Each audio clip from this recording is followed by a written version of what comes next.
Welcome to news watch. ముందుగా headlines చూద్దాం. జాతీయ గ్రామీణ ఉపాధి హామీ పథకాన్ని నిర్వీర్యం చేసే కేంద్ర ప్రభుత్వ విధానాలకు వ్యతిరేకంగా సిపిఐ నిరసన. సినిమాలు, షార్ట్ ఫిల్మ్స్ చైతన్యాన్ని, సామాజిక స్పృహను పెంపొందించేలా ఉండాలి. మంత్రి జూపల్లి. తాత ముత్తాతల ఆస్తిగా ఇచ్చిన భూములను సింగరేణి సంస్థకి ఇచ్చి తిండికి కష్టపడుతున్నాం.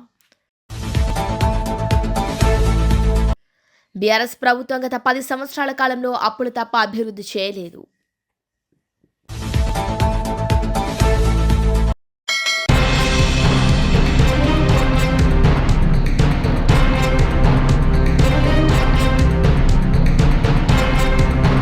మియాపూర్ డివిజన్ పరిధిలోని మయూరినగర్ కాలనీలో గల పలు సమస్యలు, చేపట్టాల్సిన అభివృద్ధి పనులపై జీహెచ్ఎంసీ అధికారులు కాలనీవాసులతో కలిసి పాదయాత్ర చేశారు. మియాపూర్ డివిజన్ గౌరవ కార్పొరేటర్ శ్రీ ఉప్పలపాటి శ్రీకాంత్ గారు పాల్గొన్నారు.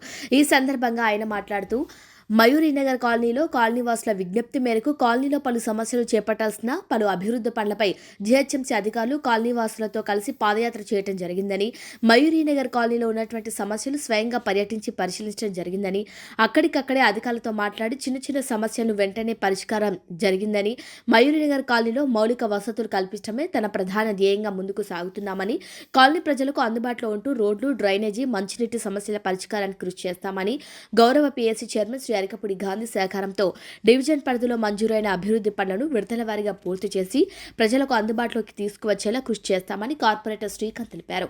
ఈ కార్యక్రమంలో GHMC AE Santosh, work inspector Anwar, Mayurinagar colony అధ్యక్షులు కె రామరాజు, అసోసియేషన్ సభ్యులు కిషోర్, ప్రవీణ్ రెడ్డి, సోమేశ్వరరెడ్డి, కృష్ణకుమార్, వెంకట్, రమణారెడ్డి, జంగీర్, కాలనీవాసులు తదితరులు పాల్గొన్నారు.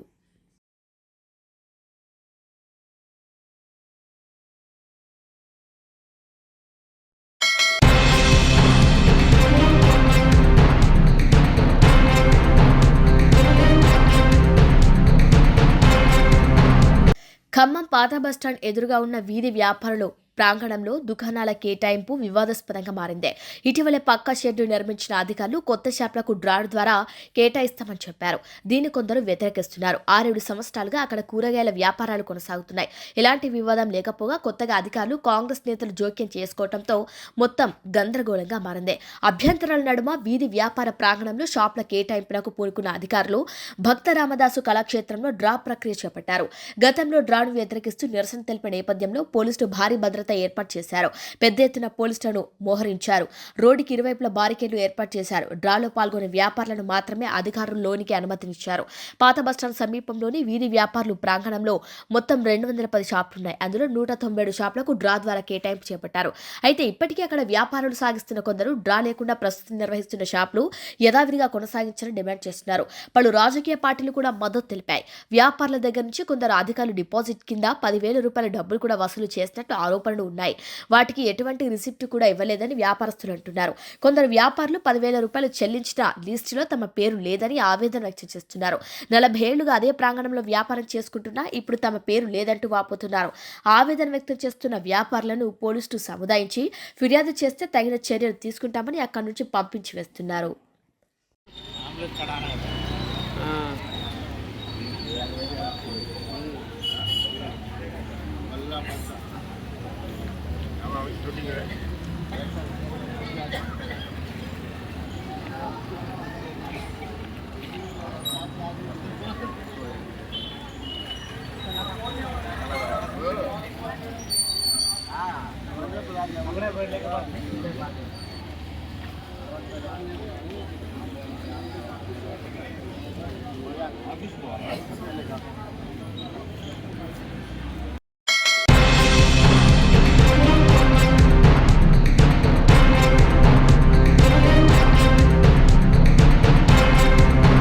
సర్పంచ్ ఎన్నికల్లో ఘన విజయం సాధించిన సందర్భంగా మంత్రి అట్లూరి లక్ష్మణ్ కుమార్ విలేకరుల సమావేశంలో మాట్లాడుతూ జిల్లా వ్యాప్తంగా సర్పంచ్ ఎన్నికల్లో కాంగ్రెస్ పార్టీ అధిక స్థానాల్లో గెలిచినందుకు సంతోషంగా ఉంది.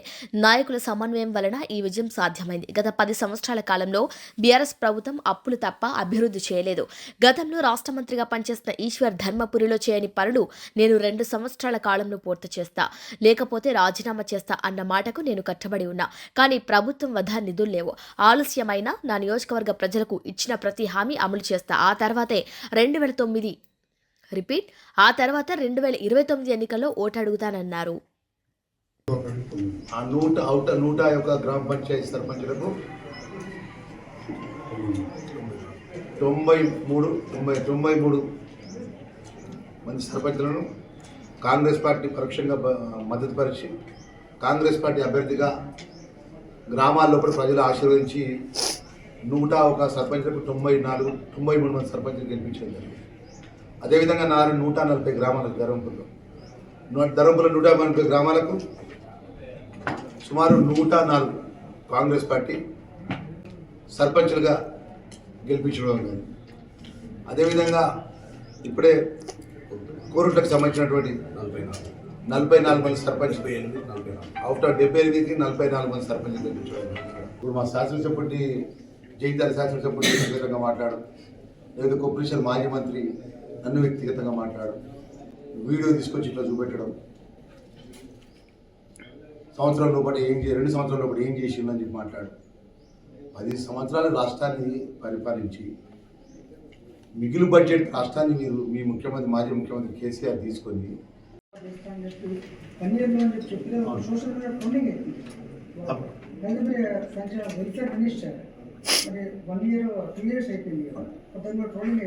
అంటే మేము అనుకోలేదండి. మీరు మొత్తం ఖాళీ చేసి అప్పచెప్తారు అనుకోండి. పోయిన ప్రభుత్వంలో మాజీ ముఖ్యమంత్రి రాష్ట్ర బీరువాలు మొత్తం ఖాళీ చేసి ఖాళీ బీరువాను రేవంత్ రెడ్డి గారికి అప్పచెప్తారని అనుకోలేదు. ఏమనుకున్నామంటే ఇప్పుడు పొపులేషన్ మాట్లాడుతున్నారు. ఆయన అన్నాడు కదా, ఆయన ఏమన్నాడు, నేను బస్ డిపో తేలేకపోయినా, నేను డిగ్రీ కాలేజ్ తేలేకపోయినా, నేను ఐటీఐ తేలేకపోయినా, నేను ఇంకేమన్నాడు పార్టీ తేలేకపోయినా. అంటే 10 సంవత్సరాలు నేను ఏం చేయలేకపోయాడు, ఈ 2 సంవత్సరాలు చేస్తాను కానీ 2 సంవత్సరాలు చేయకపోతే రాజీనామా చేస్తానన్నాడు అని చెప్పి నా మీద ఆరోపణ చేశాను. నేను ఆ మాట కట్టుబడి ఉంటాను. 10 సంవత్సరాల క్రితం రాజ్యాన్ని నేనే రాజ్యాన్ని మంత్రి ప్రజలకైతే ఏం చేయలేదు కదా, ఆయన ఒప్పుకున్నాడు కదా. నేను 2 సంవత్సరాల కాలం చేస్తానని చెప్పి ఆలస్యమైనందుకు మా ధర్మపురం ప్రజలకు నేను మనస్ఫూర్తిగా వారిని కోరుకుంటా. గత 10 సంవత్సరాలు రాజ్యం వెళ్ళినట్టు మాజీ ముఖ్యమంత్రి ఖజానా ఖాళీ చేసి ఖాళీ బీరో అప్పచెప్తే గౌరవ ముఖ్యమంత్రి రేవంత్ రెడ్డి గారి నేతృత్వంలో, గౌరవ ఆర్థిక శాఖ నేతృత్వంలో కూడా నా ధర్మపురి నియోజకవర్గానికి సంబంధించిన అభివృద్ధి విషయంలో కూడా 2 పట్టుకొచ్చిన. ఇచ్చిన 5 2, ఒకటేమో ఐటీఐ కళాశాల, ఒకటేమో డిగ్రీ కళాశాల, ఇంకా బస్ డిపో ఒకటి, పాలిటెక్నిక్ కళాశాల ఒకటి. 100% తీసుకొచ్చే బాధ్యత నాదే. 100% తీసుకొచ్చే బాధ్యత నాదే. నేను దానికి ఎక్కువ పోయి ముచ్చట్లేదు. ఇక మీరంటారు ఏదో ఏమంటారన్నా, అగ్రికల్చర్ కాలేజీకి సంబంధించినటువంటి శాంక్షన్ కోరుట్లలోనా స్తంభంపల్లి తీసుకొచ్చినట్టు ఆయన జీవో కాపీని మేము ముందర విడుదల చేయమన్నది. సోషల్ వెల్ఫేర్ మినిస్టర్గా నేనున్నా.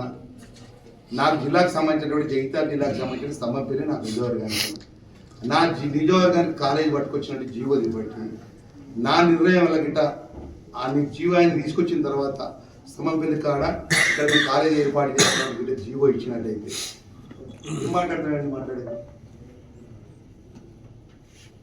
దానికి సంబంధించిన కాయిదాలతో సహా మీకు ముందు పెడతాను.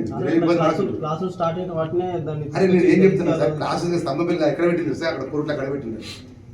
అరే ఆయన ఎస్సీ డిపార్ట్మెంట్ మంత్రి, మైనార్టీ మంత్రి, ఒక బిల్డింగ్ కట్టినాడు, పక్కా బిల్డింగ్. ధర్మపురం ప్రజలకు ఆయన ఏం చేయాలని ఒప్పుకున్నాడు, నేను ఏం చేయలేదని చెప్పి ఒప్పుకున్నాడు. కట్టియలేక నువ్వు ఆ వర్గాన్ని చెందిన వాడిగా ఆ పిల్లలకు సంబంధించిన వెల్ఫేర్ పరంగా ఒక పక్కా బిల్డింగ్ నిర్మాణం చేయలేక అటు ఎస్సీ డిపార్ట్మెంట్ బిల్డింగ్ నిర్మాణం చేయాలి, మైనార్టీ డిపార్ట్మెంట్ నిర్మాణం చేయాలి, నీ ప్రాంతానికి సంబంధించినటువంటి సాగునీరు వెలుగొండ ధర అడిషనల్ టీఎంసీ కింద నీళ్లు పట్టుకొని పోతుంటే డీకొండ ధర రిజర్వాయర్ ఏర్పాటు చేసుకొని డీకొండ నుంచి కరీంనగర్ నీళ్లు, ఏదైతే సిద్దిపేటకు హరీశ్రావు ప్రాంతానికి నీళ్లు, గజ్వేల్కు ముఖ్యమంత్రి గారి నీళ్లు, ఇటు కేటీఆర్ నీళ్లు పోతుంటే ఆ ప్రాంతానికి నీళ్లు తీసుకురావాలని ఒక బాధ్యత గల మంత్రిగా ప్రభుత్వం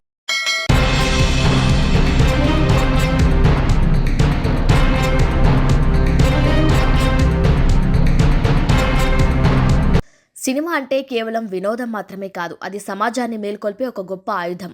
ముఖ్యంగా తక్కువ సమయంలో ఎక్కువ ప్రభావాన్ని చూపే షార్ట్ ఫిల్మ్స్ నేటి తరానికి ప్రతిబింబాలు అని రాష్ట్ర పర్యాటక సాంస్కృతిక శాఖ మంత్రి జూపల్లి కృష్ణారావు అన్నారు.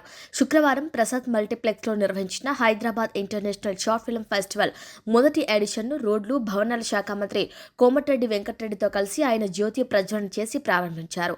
ఈ సందర్భంగా మంత్రి జూపల్లి మాట్లాడుతూ హైదరాబాద్ అంతర్జాతీయ స్థాయిలో వేగంగా అభివృద్ధి చెందుతున్న నగరమని, ఇక్కడ నిర్వహించే సదస్సులు, ఉత్సవాలను ప్రపంచవ్యాప్తంగా గుర్తింపు ఉందన్నారు.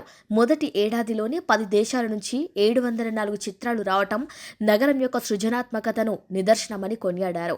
హైదరాబాద్ సినిమాకు పుట్టినిల్లు అని మంత్రి గుర్తు చేశారు. రామోజీ ఫిల్మ్ సిటీ, అన్నపూర్ణ, రామానాయుడు, సారథి వంటి స్టూడియోలు ప్రపంచ స్థాయి చిత్రాలకు వేదికలయ్యాయని, ఈ వారసత్వాన్ని అందిపుచ్చుకుంటూ ఫ్యూచర్ సిటీలో అత్యాధునిక సాంకేతికతతో కొత్త స్టూడియోలు నిర్మిస్తున్నట్లు వెల్లడించారు. ఆర్టిఫిషియల్ ఇంటెలిజెన్స్, వర్చువల్ ప్రొడక్షన్ వంటి ఆధునిక పోకడలను యువత అందిపుచ్చుకోవాలి. అయితే సాంకేతికత కేవలం ఒక సాధనం మాత్రమేనని, కథలో ప్రాణం పోసేది మనిషి హృదయమేనని స్పష్టం చేశారు. నేటి సమాజంలో వెళ్తున్న సామాజిక రుగ్మతలను రూపుమాపేందుకు, ప్రజల జీవన విధానంలో మార్పు తెచ్చేందుకు డైరెక్టర్లు, నిర్మాతలు షార్ట్ ఫిల్మ్ సినిమాలు తీయాలని, తద్వారా సమాజంలో చైతన్యం తీసుకురావాలని రచయితలు, డైరెక్టర్లకు పిలుపునిచ్చారు. నిర్మాతలు అలాంటి వారికి చేయూతనివ్వాలని కోరారు. ఈ కార్యక్రమంలో Telangana film development corporation chairman, TGFDC managing director Priyanka, ప్రముఖ చలనచిత్ర దర్శకుడు ఉమా మహేశ్వరరావు, నరసింగరావు పాల్గొన్నారు. అంతర్జాతీయ జ్యూరీ సభ్యులు మైథిలీరావు, నాగేష్ కునూరర్, లీమాదాస్, సుంజు, బచుస్పతి మయూమ్, ఉత్పల్ బోర్పుజారి కూడా హాజరయ్యారు.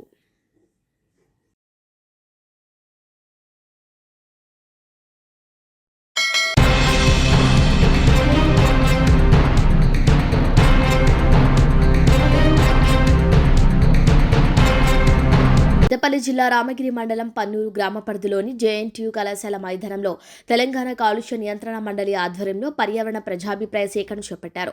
ఈ ప్రజాభిప్రాయ సేకరణలో 10 గ్రామాలకు చెందిన సింగరేణి సంస్థ బాధితులు, ప్రజలు, స్థానిక ప్రజాప్రతినిధులు పాల్గొని వారి అభిప్రాయాలను వెలిబుచ్చారు.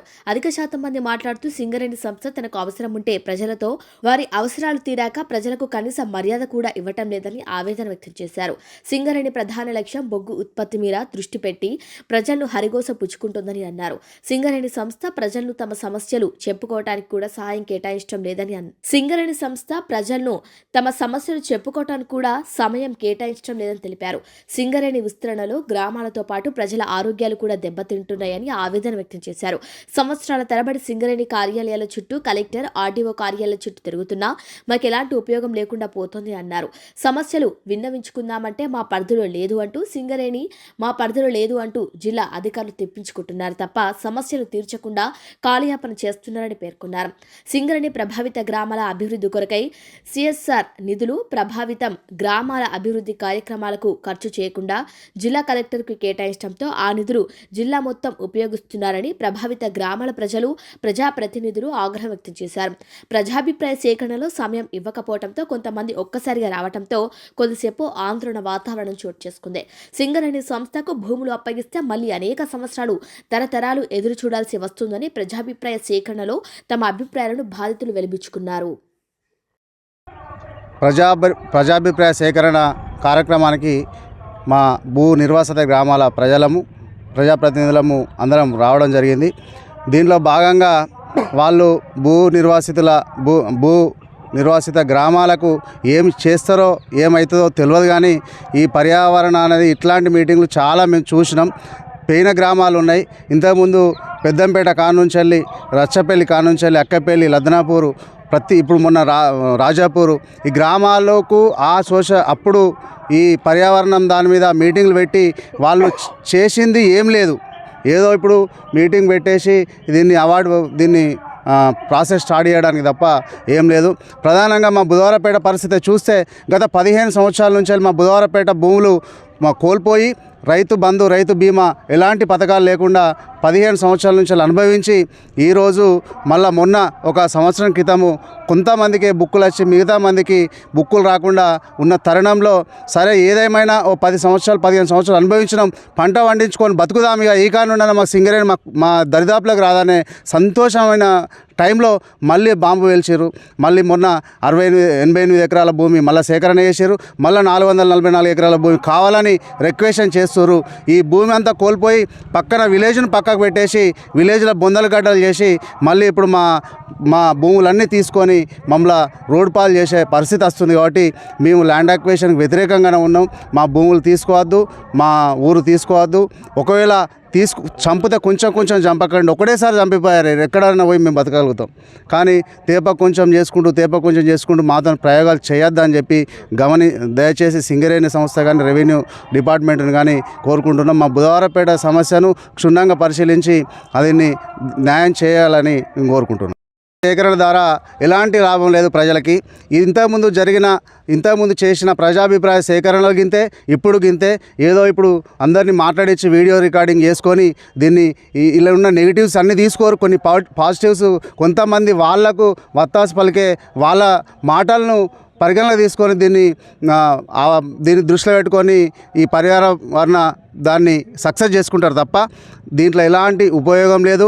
ల్యాండ్ అక్విజిషన్కు వాళ్ళు చెప్పేదానికి ఎలాంటి మంచి లేదు. పర్యావరణం ఆల్రెడీ నాశనం అయిపోయింది. పర్యావరణం సింగరేణి ద్వారా ఎంత ధ్వంసం అవుతుందో అందరికీ తెలుసు. ఇప్పుడు అక్కడ మాట్లాడిన ఒక పెద్ద మనిషి కూడా ఆయన అన్నాడు, దాన్ని ఒక మీటర్ తీసుకొచ్చి చూస్తే ఇక్కడ పర్యావరణం మొత్తం చెడిపోయింది, ఇంకా చెడిపోతుంది, దీని ద్వారా ఎలాంటి ఉపయోగం లేదని చెప్పి మా అభిప్రాయం.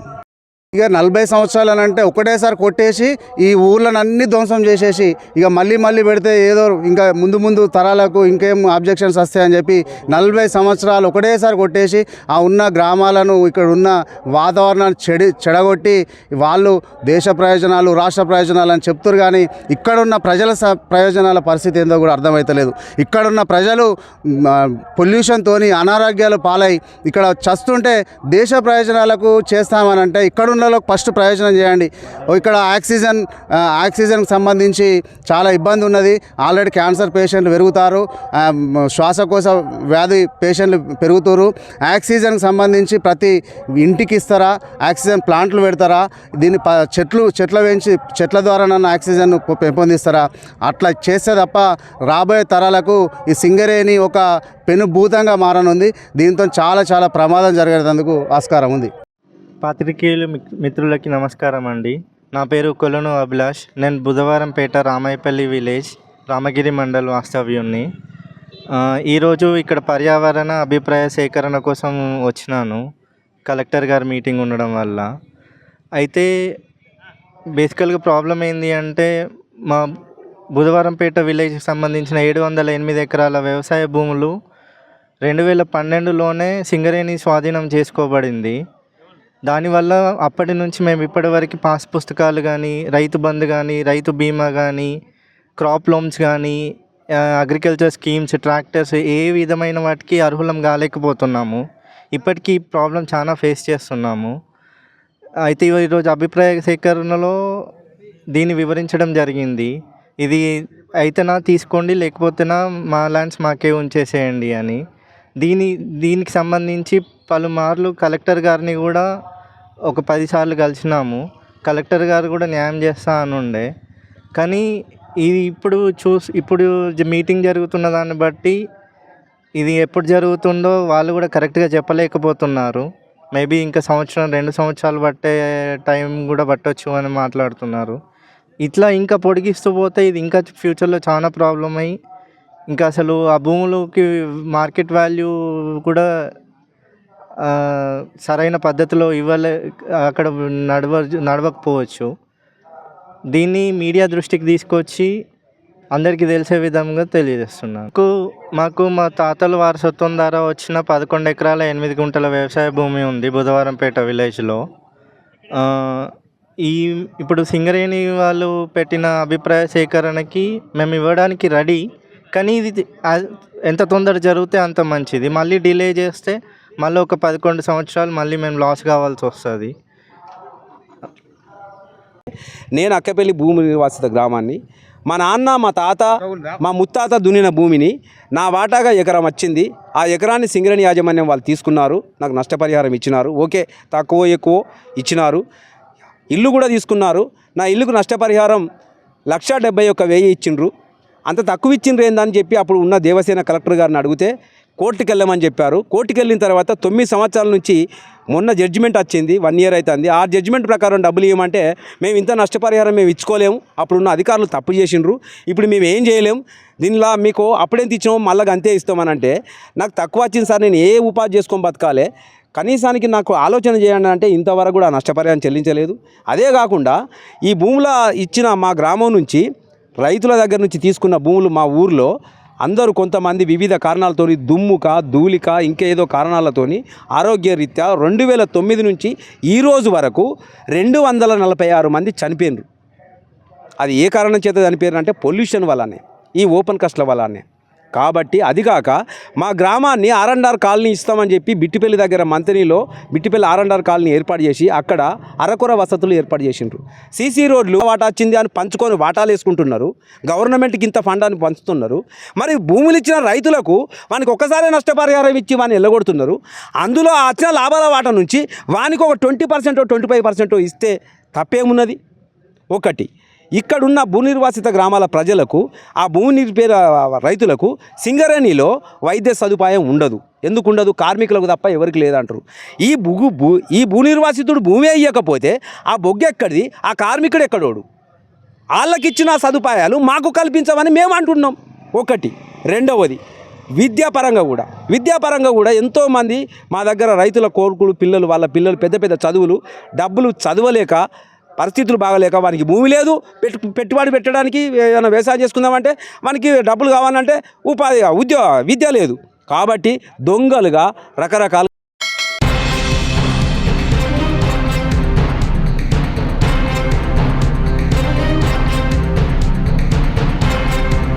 దమ్ముంటే ప్రజాస్వామ్యంలో పోటీ చేసి తిరిగి కాంగ్రెస్లోకి వెళ్లిన టీఆర్ఎస్ పార్టీకి సంబంధించిన 10 మంది ఎమ్మెల్యేలు గెలిచి చూపించాలని సిరిసిల్ల వేదికగా సవాల్ విసురుతున్నట్లు తెలిపారు టీఆర్ఎస్ వర్కింగ్ ప్రెసిడెంట్ సిరిసిల్ల శాసనసభ్యులు కేటీఆర్. 3వ విడతలో గెలిచిన టీఆర్ఎస్ సర్పంచుల ఆత్మీయ సమ్మేళన సత్కార కార్యక్రమం సిరిసిల్ల తెలంగాణ భవన్లో కేటీఆర్ మాట్లాడుతూ ముఖ్యమంత్రి రేవంత్ రెడ్డికి సవాల్ విసురుతూ రాష్ట్రంలో 66% ప్రజలు మీకే సపోర్టుగా ఉన్నట్లయితే బీఆర్ఎస్ పార్టీ నుంచి కాంగ్రెస్లోకి వెళ్లిన 10 మంది ఎమ్మెల్యేలు రాజీనామా చేసి ప్రజాక్షేత్రంలో గెలిపి చూపించాలని సిరిసిల్ల వేదికగా సవాల్ విసురుతున్నట్లు కేటీఆర్ తెలిపారు. స్పీకర్ను చూస్తే జాలి కలుగుతోంది అని ముఖ్యమంత్రి చెప్తే అబద్దాలు ఆడుతున్నాడని అన్నారు. కొంతమంది ఎమ్మెల్యేలు కాంగ్రెస్ పార్టీనో టీఆర్ఎస్ పార్టీనో చెప్పుకోలేని పరిస్థితిలో ఉన్నారని, అసలు ఆడవాళ్ల మగవాళ్ల అర్థం కాని విధంగా ఉన్నారని ఎద్దేవా చేశారు. గడ్డిపోచ లాంటి పదవుల కోసం పార్టీలు మారుస్తున్నారని, అటువంటి వారిని రేవంత్ రెడ్డి దగ్గర పెట్టుకుంటారని అన్నారు. ఇక రాజ్యాంగంలో 5 అంచెల ప్రభుత్వ పనితీరును డాక్టర్ బిఆర్ అంబేద్కర్ రాశారని, దానిలో భాగంగానే ఎవరు చేసే పని ప్రజాస్వామ్యము వారు చేయాలని మాట్లాడుతూ గాడిద చేసే పని గాడిద, కుక్క చేసే పని కుక్క, గుర్రం చేసే పని గుర్రం ఎలా చేయాలో విభజించబడి ఉందని, నిర్ణయించబడి ఉందని రాజ్యాంగంలో ఉందంటూ వ్యంగ్యంగా మాట్లాడారు. హైదరాబాద్ లో ఆయన ప్రెస్ మీట్ పెట్టి చెప్తున్నాడు, 5 నిమిషాల మాట మార్చింది ముఖ్యమంత్రి. మొదలు ఏమన్నాడు, మేము 66% గెలిచినాం, ఇది రాష్ట్రంలో మేము 66% గెలిచినామని మొదటి డైలాగ్ పెట్టిండు. ఇది మా ప్రభుత్వానికి ప్రజలు ఇచ్చిన ఆశీర్వాదం అని మొదటి డైలాగ్ పెట్టిండు. అంటే 5 నిమిషాలకి మాట మార్చింది. స్థానిక ఎన్నికలంటే లోకల్ విషయాలు జరుగుతాయి, లోకల్ అక్కడ ఉండే పరిస్థితులు బట్టి, కులం బట్టి, ఇంకోటి బట్టి జరుగుతుంది, దానికి మాకేం సంబంధం 5 నిమిషాల మాట మార్చింది. కానీ నేను ముఖ్యమంత్రి గారిని ఇలా సిరిసిల్ల వేదికగా వారికి ఒక సవాల్ విసురుతాను. అయ్యా ముఖ్యమంత్రి గారు, మీరు అన్నట్టు, మీరు అనుకుంటున్నట్టు ఏది 66% రాష్ట్రంలో ప్రజలు నీతోనే ఉన్నారు అనే మాట నిజమే అయితే నేను నీకు ఒక సవాల్ చేస్తా ఉన్నాను. మా ఎమ్మెల్యేలు ఒక 10 మందిని ఎత్తుకపోయినావు కదా, 10 మందిని ఎత్తుకపోయాడు కదా, ఆ 10 మందికి దమ్ముంటే రాజీనామా పెట్టి ప్రజలు చెప్తారు ఎవరు ఎక్కడున్నారు, ఎవరి శాతం ఎంత, ఎవరి బస్సు ఎంత, ఎవరి ఎంత, ఎవరి పొడుగు ఎంత ప్రజలు తెలుస్తారు. 10 మందితో రాజీనామా పెట్టించింది ఆ ఎలక్షన్లో. నిజంగా 10 మందిని చూస్తే కూడా నాకు నవ్వాలని వాళ్ళకి తెలుస్తుంది. నిన్న స్పీకర్ గారు స్పీకర్ గారు ముంగడ న్యాయస్థానం పోయినాం, న్యాయస్థానం పోయి ఇగో రేవంత్ రెడ్డి మా వాళ్ళు 10 మందిని ఎత్తుకపోయిండు, వీళ్ళు ఒక టికెట్ మీద కలిసి ఇంకో టికెట్లకు పోయిరు, ఇంకో పార్టీలకు పోయిరు, కాబట్టి వీళ్ళని తీసేయాలి, వీళ్ళ సభ్యత్వం రద్దు చేయాలని చెప్పి మనం న్యాయస్థానానికి పోయినాం. న్యాయస్థానం ఏం చెప్పింది? స్పీకర్ గారు మీరు పెద్ద మనిషి, మీరు ఆటల ఎంపైర్ లెక్క మీరు కూర్చోబెట్టి మీరు నిర్ణయం తీసుకోలేరని స్పీకర్ గారికి అప్పచెప్పింది. స్పీకర్ గారు ఏం చేయాలి? ఎవరో ఏం మాట్లాడారు, నిజంగానే వాళ్ళు పార్టీలో ఉన్నారా పోయినరా అన్ని లెక్క చూడాలి. కానీ ఒక అప్పుడుండా లేదా కాంగ్రెస్ పార్టీలో తిరుగుతుండా లేదా, వాళ్ళతో రాసుకొని చూసుకొని తిరుగుతుండా లేదా, ఏం మాట్లాడిండు ఇవన్నీ చూసుకొని ఒక నిర్ణయం తీసుకొని ప్రకటించాలి. కుల్లా చెప్తున్నారు ఎమ్మెల్యేలు 10 మంది ఆ పార్టీలో చేరినాక, కాంగ్రెస్ పార్టీలో చేరినాక వాళ్ళు మాట్లాడిన మాటలు, వాళ్ళ నోట్లకి వచ్చిన మాటలు, మైక్ లో చెప్పిన మాటలు బొచ్చడు ఉన్నాయి. ఆ కడియం శ్రీహరి గారిని ఒక పెద్ద మనిషి ఉన్నాడు స్టేషన్ కాల్పూర్లో, ఆయన అనేది ఓపెన్ గా చెప్పిండు. ఏమని? నేను అభివృద్ధి కోసం కాంగ్రెస్ పార్టీలో చేరినా అని చెప్పి కుల్లా చెప్పిండు. అట్లాగే పోచారం శ్రీనివాస్ రెడ్డి గారు మన ప్రభుత్వంలో 5 ఏళ్ళు మంత్రి, 5 ఏళ్ళు మరి స్పీకర్. ఆ పెద్ద మనిషి చెప్పిండు, ఢిల్లీ దాకా పోయి రాహుల్ గాంధీ కలిసి బయటకు వచ్చి చెప్పిండు. ఏమని చెప్పిండు? నేను ఇప్పుడే రాహుల్ గాంధీ కలిసి కాంగ్రెస్ పార్టీ చేరినా, మరి నాకు రాహుల్ గాంధీ గారు స్వాగతం పలికిండ్రు, పెద్ద పెద్ద మాటలు చెప్పిండు. కానీ ఇలా ఇద్దరు పెద్ద మనుషులు, శ్రీనివాస్ రెడ్డి గారు అటు కడియం శ్రీహరి గారు, ఇద్దరు కూడా స్పీకర్ ముందు పోయి పచ్చి అబద్ధాలు చెప్తున్నారు. మేము ఎక్కడ పోలే, మేము టీఆర్ఎస్ పార్టీలో ఉన్నాం, మేము ఎక్కడ పోయినా కాంగ్రెస్ లకు అని చెప్పి అబద్ధం చెప్తుంటే, స్పీకర్ గారు అన్ని ఆధారాలు ఉంటే అది పక్కకు పెట్టి వీళ్ళు ఎవ్వరు కూడా మామూలు కాదు, కాంగ్రెస్ వాళ్ళు కాదు, వీళ్ళందరూ కూడా టీఆర్ఎస్ వాళ్ళు అని చెప్పి పాపం స్పీకర్ గారు కూడా మంచి అబద్ధాలు చెప్పే పరిస్థితి వచ్చింది. అంటే ఈ మాట మీకు ఎందుకు చెప్తున్నా అంటే, రాజకీయాల్లో అట్లా తయారైన పరిస్థితి. నిజంగా ఎమ్మెల్యేలు చూస్తే నాకు జాలి కలుగుతా ఉంది, స్పీకర్ గారిని చూస్తే కూడా జాలి కలుగుతా ఉంది. స్పీకర్ గారేమో పాపం ఇలా ముఖ్యమంత్రి చెప్పినట్టు అబద్ధాలు అనడానికి తప్పని పరిస్థితుల్లోకి స్పీకర్ గారు పెట్టబడ్డారు. ఇక ఎమ్మెల్యేలు 10 మంది పాపం వాళ్ళ ఆడవాళ్ళ మొగోళ్ళు అంటే వాళ్ళకి ఉంటాయి, ఆడవాళ్ళ పరిస్థితి. ఏ పార్టీని నువ్వు చెప్పురాబాయి అంటే కాంగ్రెస్ టీఆర్ఎస్ చెప్పుకోలేని దుస్థితులకు పోయిన వాళ్ళు ఇవ్వాలి. ఇంత బతికి 70 ఏళ్ళు మంత్రులు చేసి ఉప ముఖ్యమంత్రిగా పనిచేసి ఆఖరికి ఏ పరిస్థితి వచ్చింది? ఏ పార్టీ ఉన్నవా అంటే చెప్పుకునే పరిస్థితి లేదు. ఇలా పోచారం శ్రీనివాస్ రెడ్డి గారికి, కడియం శ్రీహరి గారికి, ఇక అది కూడా ఒక బతికేనా నాకు తెలియక అడుగుతా. ఇంత బతికి ఇంత స్థాయిలో మంత్రులుగా ఉప ముఖ్యమంత్రులుగా పనిచేసి ఆఖరికి ఒక పదవి కోసం, గడ్డి పోస లాంటి పదవి కోసం ఇవాళ సూరు పట్టుకొని గబ్బిల మీద ఆడినట్టు సిగ్గు లేకుండా ఏలాడుతా ఉన్నారు. మరి వాళ్ళని పెట్టుకొని ముఖ్యమంత్రి గారు ఇక్కడ పోజులు కొడుతున్నాడు. మేము 66% గెలిచినాం. అందుకే నేను అంటున్నాను, నీకు నిజంగానే 66% మాట గెలిచిన మాట నిజమే అయితే ముఖ్యమంత్రి గారు దమ్ముంటే ఆ 10 మందితో రాజీనామా పెట్టి ప్రజాక్షేత్రంలో రా. తెలంగాణ ప్రజలు చెప్తారు ఎవరు తీసుకున్నారో, రైతులను, తెలంగాణలోని బీసీలను, తెలంగాణలోని ఎస్సీ ఎస్టీలను, తెలంగాణలోని మహిళలను మోసం చేసినందుకే ఇలా గ్రామ పంచాయతీ ఎన్నికల్లో కూడా నీకు కరువుగా శ్వాత పెట్టింది. నీవు ఒప్పుకున్నా ఒప్పుకోకపోయినా సర్వసాధారణంగా ఎప్పుడేం జరుగుతుంది? ప్రతిపక్షంలో ఉన్న వాళ్ళకు జనరల్ గా ప్రజలు లోకల్ బాడీ ఎలక్షన్స్, స్థానిక సంస్థల ఎలక్షన్ లా పెద్దగా ఓట్లు వేయరు నిజానికి.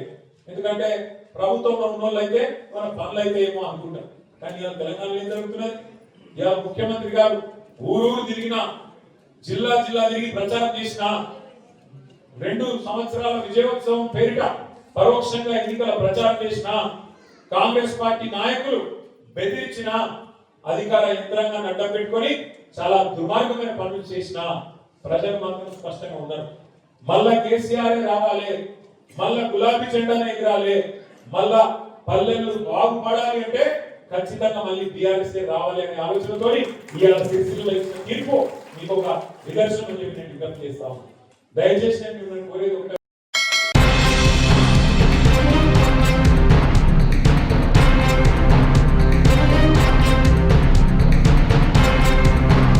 నా బిడ్డ కష్టపడి చదివి ప్రభుత్వ కన్వీనర్ కోటాలో సీటు సంపాదించినప్పటికీ ఆర్థిక స్తోమత లేక ట్యూషన్ ఫీజు కూడా చెల్లించే పరిస్థితి లేదు. మేం చేసిన ప్రయత్నాలకు అన్ని దారులు మూసుకుపోయాయి. కానీ ఆపద వచ్చిన వారి కోసం నిరంతరం తన ఇంటి తలుపులు తెరిచి ఉంచే హరీష్ అన్న ఏకంగా తన ఇంటిని మా కోసం తాకట్టు పెడతాడని కలలో కూడా ఊహించలేదు. నా 4 బిడ్డలు హరీష్ అన్న స్ఫూర్తితోనే, ఆయన చేసిన సహాయంతోనే ఎంబీబీఎస్ వైద్య విద్య చదువుతున్నారు. పెద్ద బిడ్డ ప్రస్తుతం పీజీ సీటు దక్కించుకోగా, రెండో అమ్మాయి ఎంబీబీఎస్ హౌస్ సర్జన్ చేస్తోంది. మరో 2 అమ్మాయిలు జగిత్యాలోని ప్రభుత్వ మెడికల్ కాలేజీలో ఎంబీబీఎస్ చదువుతున్నారు. సిద్దిపేట నియోజకవర్గంలోని 3 లక్షల మందిలో మేం ఒకరం, అంతే తప్ప మరెలాంటి సంబంధం లేదు. అయినా మా పాప భవిష్యత్తు కోసం ఒక్క క్షణం ఆలోచించకుండా తన ఇంటిని తాకట్టు పెట్టిన హరీష్ అన్న రుణం ఎన్ని జన్మలెత్తినా తీర్చుకోలేం. నా పేరు కొంక రామచంద్రం. నాకు 4 అమ్మాయిలు. మాది సిద్దిపేట. మా పెద్దమ్మాయికి SVS Mahabub Nagar private medical college మహబూబ్ నగర్లో తనకు ఎంఎస్ ఆప్థమాలజీలో పీజీ సీట్ రావడం జరిగింది. పీజీ సీట్ సంబంధించి ట్యూషన్ ఫీజు ప్రతి సంవత్సరము 7,50,000 ఉంటుంది. 3 సంవత్సరాలు కలిపి 22.5 లక్షలు అవుతుంది. అవి రిజల్ట్ వచ్చిన తర్వాత సార్ను పోయి కలవడం జరిగింది. హరీష్ రావు సార్ని ఇంటికి వెళ్ళి సార్ను కలిసిన తర్వాత ఒకవేళ మీకు అంత అమౌంట్ అడ్జస్ట్మెంట్ కాకపోతే ఇంటిపైన లోన్ తీసుకోపోయా బాబు అని అడిగాడు.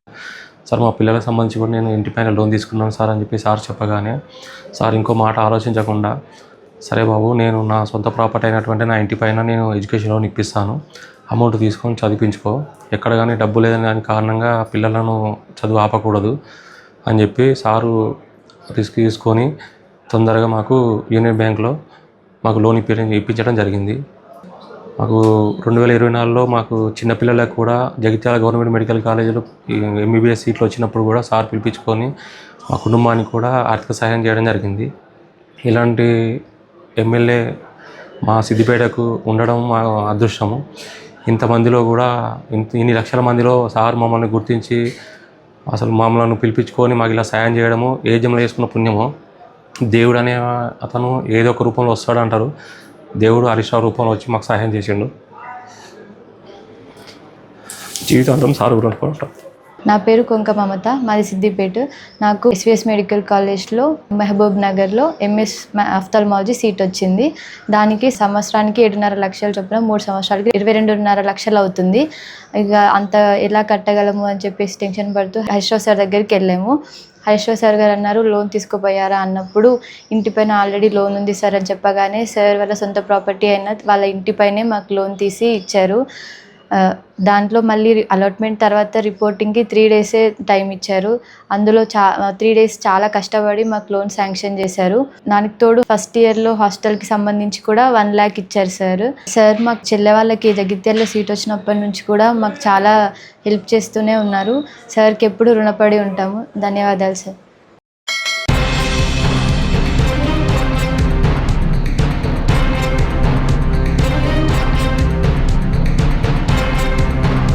జాతీయ గ్రామీణ ఉపాధి హామీ పథకంలో మహాత్మా గాంధీ పేరును తొలగించడం, అలాగే ఈ పథక అమలులో కేంద్ర ప్రభుత్వం తన రాజ్యాంగబద్ధమైన బాధ్యతను వదిలేసి వ్యయ భారాన్ని రాష్ట్రాలపై 40% మోపటం వంటి ప్రజా వ్యతిరేక నిర్ణయాలను తీవ్రంగా వ్యతిరేకిస్తూ సిపిఐ పార్టీ తిరుపతి జిల్లా కమిటీ ఆధ్వర్యంలో నేడు తిరుపతి నగరంలోని గాంధీ విగ్రహం వద్ద నిరసన కార్యక్రమం నిర్వహించడం జరిగింది.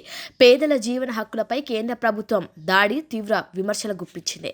ఈ కార్యక్రమాన్ని ఉద్దేశించి సిపిఐ జిల్లా కార్యదర్శి వర్గ సభ్యులు టి సుబ్రహ్మణ్యం, నగర కార్యదర్శి కె వేణుగోపాల్ మాట్లాడుతూ జాతీయ గ్రామీణ ఉపాధి హామీ పథకం గ్రామీణ పేదలకు ఉపాధి కల్పించే ఒక సామాజిక భద్రతా పథకమని, అలాంటి పథకాన్ని దశల వారీగా నిర్వీర్యం చేయడం ద్వారా కేంద్ర ప్రభుత్వం పేదల జీవన హక్కులపై జాతీయ గ్రామీణ ఉపాధి హామీ పథకాన్ని మహాత్మా గాంధీ పేరు ఉండటం యాదృచ్ఛికం కాదని, అది పేదల కోసం జరిగిన పోరాటాలకు ప్రతీకగా నిలిచిందని సిపిఐ నేతలు అన్నారు.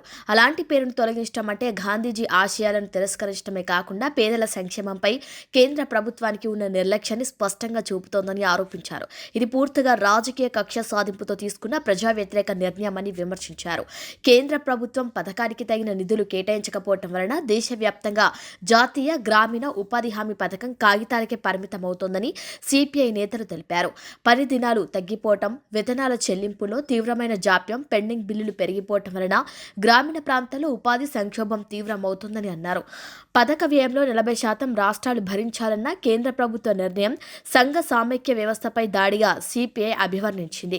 అప్పటికే ఆర్థిక ఇబ్బందులో ఉన్న రాష్ట్రాలపై అదనపు భారం మోపటం ద్వారా ఈ పథకాన్ని నిర్వీర్యం చేయాలన్నదే కేంద్ర ప్రభుత్వ అసలు ఉద్దేశమని ఆరోపించారు.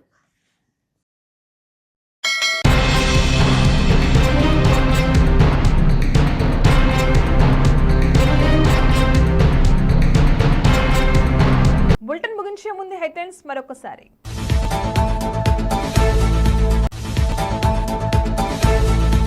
జాతీయ గ్రామీణ ఉపాధి హామీ పథకాన్ని నిర్వీర్యం చేసే కేంద్ర ప్రభుత్వ విధానాలకు వ్యతిరేకంగా సిపిఐ నిరసన. సినిమాలు, షార్ట్ ఫిల్మ్స్ చైతన్యాన్ని, సామాజిక స్పృహను పెంపొందించేలా ఉండాలి మంత్రి జూపల్లి. తాత ముత్తాతల ఆస్తిగా ఇచ్చిన భూములను సింగరేణి సంస్థకి ఇచ్చి తిండికి కష్టపడుతున్నాం. బీఆర్ఎస్ ప్రభుత్వం గత 10 సంవత్సరాల కాలంలో అప్పులు తప్ప అభివృద్ధి చేయలేదు.